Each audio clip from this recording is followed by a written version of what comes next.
दोस्तों, आप सभी जानते हैं कि पिछले दिनों के अंदर पार्लियामेंट के अंदर नो कॉन्फिडेंस मोशन लेकर आया गया।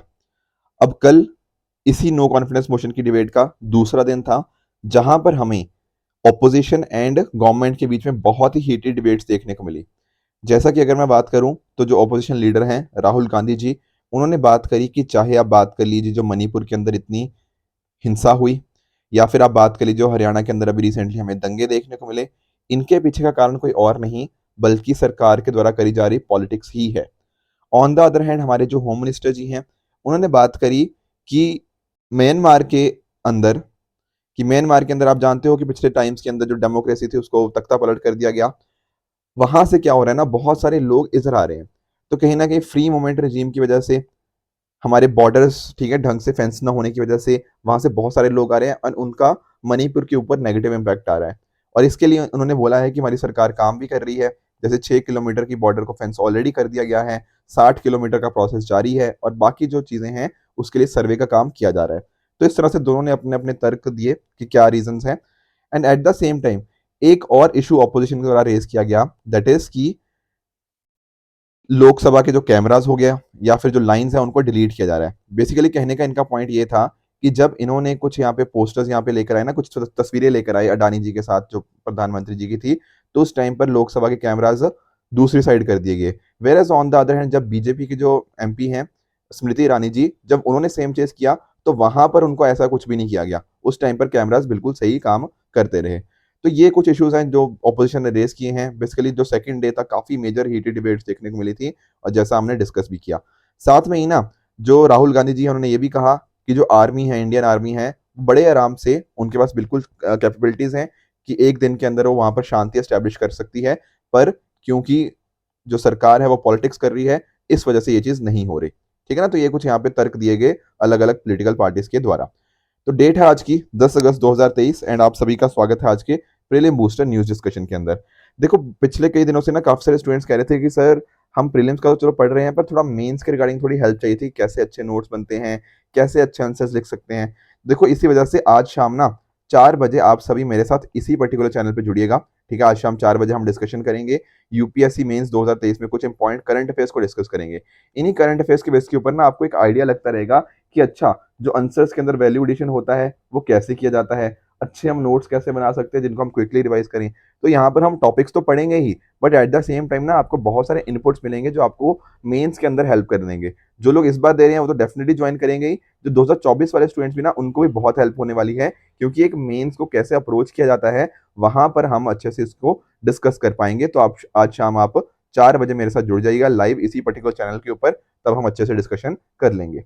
राइट, आगे चलते हैं, डिस्कस करते हैं आईआरएस के बारे में, that is incident response system. देखो, आप सभी ने ना जीएस पेपर 3 के अंदर डिजास्टर मैनेजमेंट पढ़ा होगा।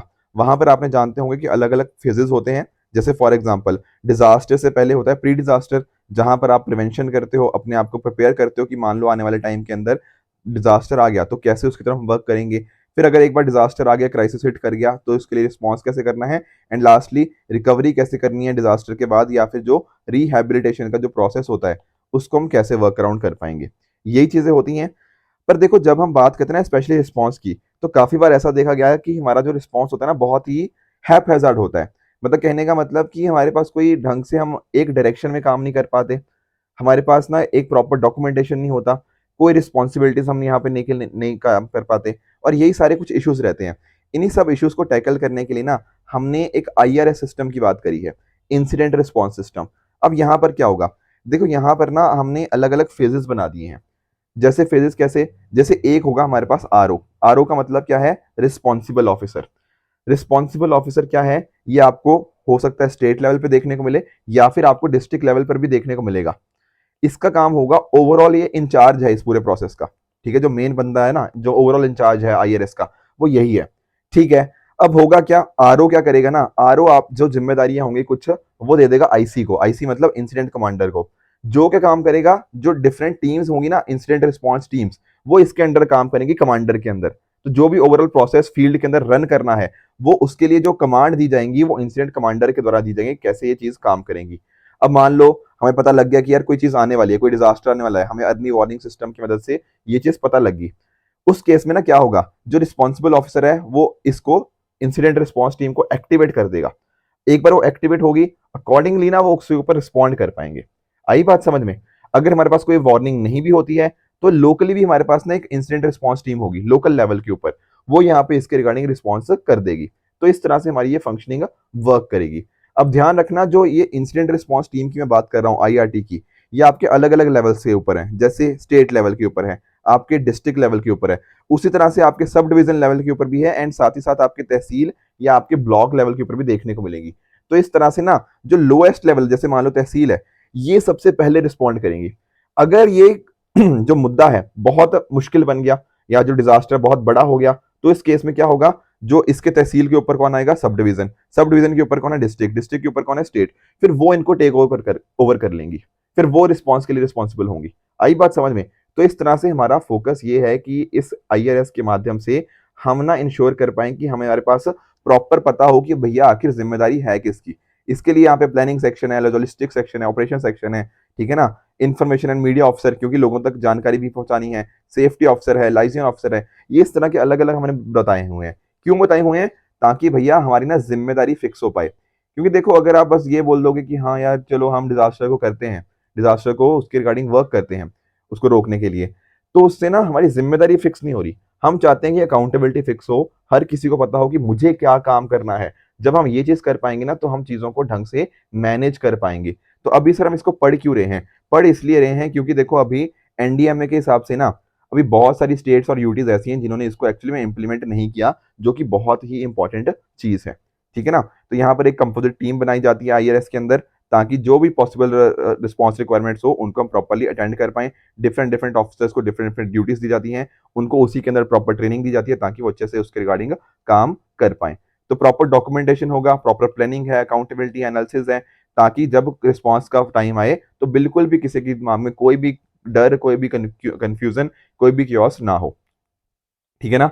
एनडीएमए ने section 6 of disaster management act 2005 उसके अंतर्गत ये गाइडलाइंस इशू करी गई हैं। फोकस तो आप समझ ही गए होंगे, ताकि हम डिजास्टर को अच्छे से मैनेज कर पाए, ताकि लोगों की जो जान है या फिर जो प्रॉपर्टी है उसका कम से कम लॉस हो। ठीक है ना? तो यहाँ पर फ्लेक्सिबल सिस्टम है, ठीक है ना, हर सिस्टम को एक्टिवेट करने की हर टाइम पे जरूरत नहीं है। जैसे मैंने बताया ना कि अगर लोकल लेवल के ऊपर कोई छोटा सा डिजास्टर अकर करता है, तो कहीं ना कहीं जो लोकल इंसिडेंट रिस्पॉन्स टीम है वो उसके ऊपर रिएक्ट कर सकती है। अगर हमें लगता है कि नहीं, यहाँ पर उसके मुद्दा कॉम्प्लेक्स हो चुका है और अकेला इससे नहीं होगा, तब उस केस में हम क्या करेंगे, तब उस केस में हम इसकी जो ऊपर वाली इंसिडेंट रिस्पॉन्स टीम है ना, चाहे आप तहसील की बात कर लो, सॉरी तहसील नहीं, जो आपका डिस्ट्रिक्ट हो गया, स्टेट हो गया, उनके ऊपर हम जा सकते हैं। तो इस तरह से ये चीज वर्क करती है। तो अगर आप मेंस के अंदर भी देखोगे ना, तो मेंस के अंदर भी आप आईआरएस का जिक्र डेफिनेटली करना, आपको काफी अच्छे मार्क्स मिलेंगे। थोड़ा सा एनडीएमए के बारे में पढ़ लेते हैं, नेशनल डिजास्टर मैनेजमेंट अथॉरिटी के बारे में। तो इसको डिजास्टर मैनेजमेंट एक्ट है जो 2005 का, उसके अंतर्गत एस्टेब्लिश किया गया था। ठीक है ना? साथ ही साथ इसके आप जानते होंगे जो चेयरमैन होते हैं हमारे प्राइम मिनिस्टर जी होते हैं, साथ में इसके 9 और भी मेंबर्स होते हैं। जो वाइस चेयरमैन की ड्यूटी है इनमें से एक पार्टिसिपेंट के द्वारा निभाई जाती है। बाकी डिसेंट्रलाइज तरह काम करता है, आपको जैसे एनडीएमए देखने को मिलेगा उसी तरह से आपके पास स्टेट डिजास्टर मैनेजमेंट अथॉरिटी है, और डीडीएमए भी है, डिस्ट्रिक्ट डिजास्टर मैनेजमेंट अथॉरिटी। इसको आपके लीड करते हैं एनडीएमए को आपके प्राइम मिनिस्टर जी। यहाँ पर आपके स्टेट के हो जाते हैं आपके जो स्टेट के चीफ मिनिस्टर, और डीडीएमए के आपके जो डीसी या डीएम होते हैं वो यहाँ पे इसको लीड करते हैं। फोकस तो आप जानते ही हैं, ठीक है ना, ताकि एक तरह से प्रॉपर टेक्नोलॉजी बेसिस के ऊपर यूज करते हुए एक कॉम्प्रिहेंसिव एंड इंटीग्रेटेड मैनर के अंदर हम डिजास्टर्स को मैनेज कर पाए। यहाँ पर हमें एक फोर्स भी देखने को मिलती है, एनडीआरएफ, ठीक है ना, नेशनल डिजास्टर एक्शन फोर्स। यहाँ पर फोकस यही होता है कि कैसे हम जो फोर्स है कैसे वो इसको रिस्पॉन्ड कर पाए। तो टोटल इसके अंदर 12 बटालियन हमें देखने को मिलती हैं आज के टाइम के ऊपर, और हर बटालियन में 1149 पर्सनल हमें देखने को मिल जाते हैं। नेक्स्ट टॉपिक की तरफ आगे बढ़ते हैं, that is Maya operating system. अब सर ये क्या चीज़ है? देखो, अगर आपने ना पिछले कुछ टाइम के अंदर आपने न्यूज़ सुनी होगी, तो हमें ना डिफरेंट डिफरेंट तरह के हमें डिजास्टर्स पिछले सॉरी डिजास्टर्स नहीं, हमें साइबर अटैक्स देखने को मिले हैं। सर जैसे कि देखो, जैसे कि आपने एम्स के ऊपर अभी सुना होगा ना, पिछले टाइम के अंदर एम्स के ऊपर साइबर अटैक हुआ। बाकी चाइना की तरफ से हमारे ऊपर कुछ साइबर अटैक्स हो रहे हैं, बार बार देखने को मिलते हैं। मालवेयर अटैक्स बहुत ज़्यादा बढ़ते जा रहे हैं। और इवन हमारे ना बहुत सारे ऐसे ही कुछ क्रिटिकल इंफ्रास्ट्रक्चर होते हैं जो हमारे देश की सिक्योरिटी के लिए, ठीक है ना, देश की जो प्रगति है उसको आगे बढ़ाने के लिए बहुत ही इंपॉर्टेंट रोल प्ले करते हैं। वहां पर भी हमें कुछ अटैक्स देखने को मिले हैं। तो इस वजह से ना मिनिस्ट्री ऑफ डिफेंस बहुत ही चौकन्नी हो चुकी है कि हमें ये जो मालवेयर अटैक्स है अपने ऊपर जो हो रहे हैं, इस तरह के जो इश्यूज हो रहे हैं, इनको कहीं ना कहीं कम करना है। और ऐसा देखा गया कि जैसे ना हमारे यहाँ पे जो आज के टाइम के ज़्यादातर जो ऑफिसेज हैं, वहाँ पर हम क्या यूज़ करते हैं, विंडोज़ का ऑपरेटिंग सिस्टम। आप लोग में से भी ना ज़्यादातर लोग विंडोज़ का ओएस यूज़ करते होंगे, पर हम इसको अब रिप्लेस कर रहे हैं किसके साथ, हम इसको रिप्लेस कर रहे हैं माया ऑपरेटिंग सिस्टम के साथ। देखो एक्चुअल में आपको थोड़ा समझाता हूँ। आपने जैसे ना एप्पल का जो मैक होता है उसका सुना होगा, मैक ओएस के बारे में, उस तरह विंडोज ओएस के बारे में सुना होगा, ऑपरेटिंग सिस्टम के बारे में। इसी तरह से ना एक लिनक्स होता है, ठीक है ना, लिनक्स ऑपरेटिंग सिस्टम के बारे में आपने सुना होगा। तो यहाँ पर क्या होता है ना, इसके अंदर ये ओपन सोर्स होता है, ठीक है ना, आप इसके अंदर अपने हिसाब से लिनक्स वगैरह के अंदर आप चेंजेस कर सकते हो। तो उबुंटू जो है ना, वो दरअसल में इसी का ही फॉर्मेट है। उबुंटू क्या है, एक लिनक्स डिस्ट्रीब्यूशन ही है जो बिल्कुल फ्री होता है और ओपन सोर्स भी होता है। ओपन सोर्स का मतलब कि कोई भी इसके अंदर अपने चेंजेस कर सकता है। तो यहाँ पर ओपन सोर्स होने की वजह से क्या हो रहा है, हमारे जो सरकार है उसकी तरफ से ना इसके अंदर लिनक्स के अंदर कुछ चेंजेस करे गए हैं, एंड अकॉर्डिंगली उन्होंने खुद का अपना एक नया ऑपरेटिंग सिस्टम बनाया है जिसका नाम रखा गया है माया। अब फोकस यही है कि हमने इसको खुद बनाया है और डेफिनेटली हमने इसमें अंदर चेंजेस लेकर आए हैं, तो इसमें सिक्योरिटी का हम डेफिनेटली एक्सपेक्ट यहाँ पे जोड़ सकते हैं, ताकि कहीं ना कहीं साइबर अटैक्स यहाँ पे कम से कम हो पाए और मालवेयर अटैक्स की जो संख्या है उसमें कटौती लाई जा पाए। आई होप आप माया ओएस के बारे में समझ गए होंगे। अगले टॉपिक की तरफ चलते हैं, that is Swati mountains. Sir ये क्या चीज़ है स्वाति माउंटेन्स? देखो इसको समझते हैं। आपको लग रहा होगा कि शायद हम किसी पहाड़ियों की बात कर रहे हैं, पर ऐसा बिल्कुल भी नहीं है। यहाँ पर हमारी इंडियन आर्मी ने ना एक नया जो रेडार है उसको यहाँ पर इंडक्ट किया है, जिसका नाम है स्वाति माउंटेन।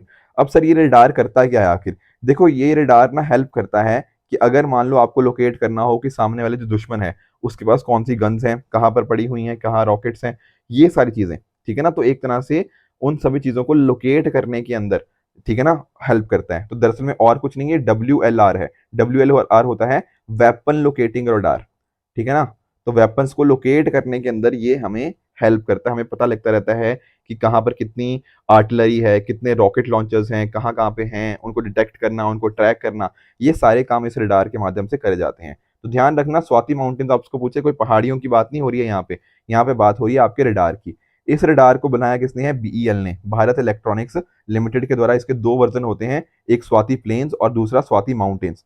समझ आई बात? ये वाला स्वाति प्लेन्स वाला क्या होगा, ये आपके प्लेन एरियाज में काम करेगा, ठीक है ना। और जो माउंटेन वाला है वो माउंटेन एरियाज में। देखो आप दोनों की रिक्वायरमेंट समझो, आप समझने की कोशिश करो। जो माउंटेन वाले एरियाज होते हैं वहां पर ना क्या होता है कि आपके पहाड़ होते हैं, वहां पर जो आपका सिस्टम होता है उसको लेके जाना बहुत मुश्किल होता है। तो उसका जो माउंटेन्स वाला एरिया होगा वहां पे हमें अलग तरह का एक रेडार चाहिए होगा, ठीक है ना, कोई छोटा चाहिए होगा ताकि उसको मूव आराम से कर पाए। प्लेन एरिया के अंदर चलो ठीक है, छोटा नहीं भी हुआ या फिर उसको मूव करना थोड़ा मुश्किल भी होता है तो भी काम चल जाएगा, पर पहाड़ियों के अंदर तो हमें ये चीज देखनी पड़ेगी ना। तो इस तरह की चीजें यहाँ पे इसके अंदर देखी गई हैं स्वाति माउंटेन वर्जन के अंदर, और वेपन लोकेटिंग रडार भी मैंने आपको समझा ही दिया। अगले टॉपिक की तरफ बढ़ते हैं, दैट इज थारोसोरस इंडिसिस। देखो इसको समझो, पहली बात तो कि है क्या। यहाँ पर ना इसका नाम पड़ा है थार डेजर्ट के ऊपर। तो है क्या सर? पर बट ये देखो, ये ना एक डायनासोर के फॉसिल्स हमें देखने को मिले हैं, कहाँ पर? थार डेजर्ट जैसलमेर के अंदर, ठीक है ना। हम ऐसा मान के चलते थे ये जो पर्टिकुलर स्पीशीज है इसके हमें जो फॉसिल्स हैं वो हमें जनरली देखने को मिलते थे कहाँ पर? साउथ अमेरिका के अंदर, अफ्रीका के अंदर, चाइना के अंदर।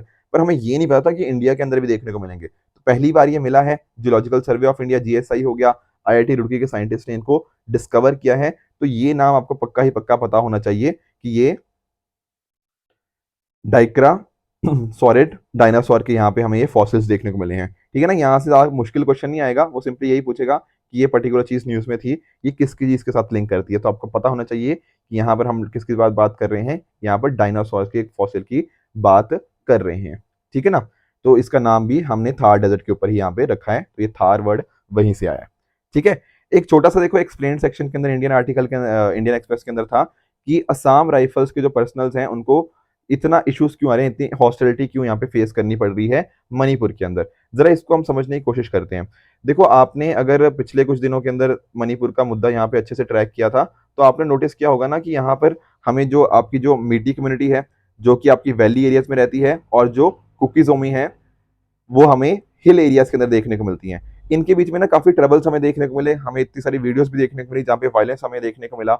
अब ऐसे टाइम के ऊपर ना जो असम राइफल्स है, ठीक है ना, इनका रोल कैसा रहा है उसके ऊपर कुछ क्वेश्चन मार्क उठे हैं। कैसे सर क्वेश्चन मार्क उठे हैं? देखो जो क्वेश्चन मार्क उठे हैं वो मेटी कम्युनिटी के द्वारा रेस किए गए हैं।